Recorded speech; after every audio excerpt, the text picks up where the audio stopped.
అంబేద్కర్ జిల్లా కొత్తపేటలో గురించి ఏపీ అసెంబ్లీలో చర్చించారు. ఎమ్మెల్యే బండారు సత్యానందరావు టూరిజానికి అనువైనది కోనసీమ ప్రాంతమని, ఏకో టూరిజాన్ని అభివృద్ధి చేస్తున్నట్లు తెలిపారు.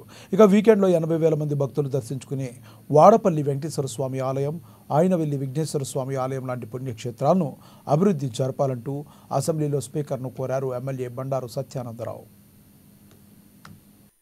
మారుమూలగా ఉంది అధ్యక్ష. పూర్తిగా వ్యవసాయ ఆధారిత ప్రాంతం, రైల్వే ఎయిర్పోర్ట్ కనెక్టివిటీ కూడా దూరం, పారిశ్రామిక అభివృద్ధి గాని ఇతర అభివృద్ధికి గాని సరైన అవకాశాలు లేవు అధ్యక్ష. ఇక టూరిజాన్ని అభివృద్ధి చేయడానికి కూడా చాలా అవకాశాలు కేరళ తరహాలో అక్కడ ప్రాంతాలు అభివృద్ధి చేయడానికి అవకాశాలు ఉన్నాయి అధ్యక్ష. అదే విధంగా ఆధ్యాత్మికంగా కూడా అనేక దేవాలయాలు ఉన్నాయి అధ్యక్ష. ఈ అవకాశాలు ఉపయోగించుకుని ఎక్కువ టూరిజం, టెంపుల్ టూరిజం కింద అభివృద్ధి చేస్తే ఆ ప్రాంత అభివృద్ధికి, ఆ జిల్లా అభివృద్ధికి దోహదపడుతుంది అధ్యక్ష.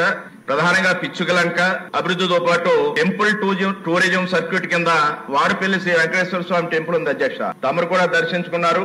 అక్కడ ప్రతి శనివారం కూడా 70,000-80,000 మంది వచ్చే స్వామివారిని దర్శించుకుంటూ ఉన్నారు అధ్యక్ష.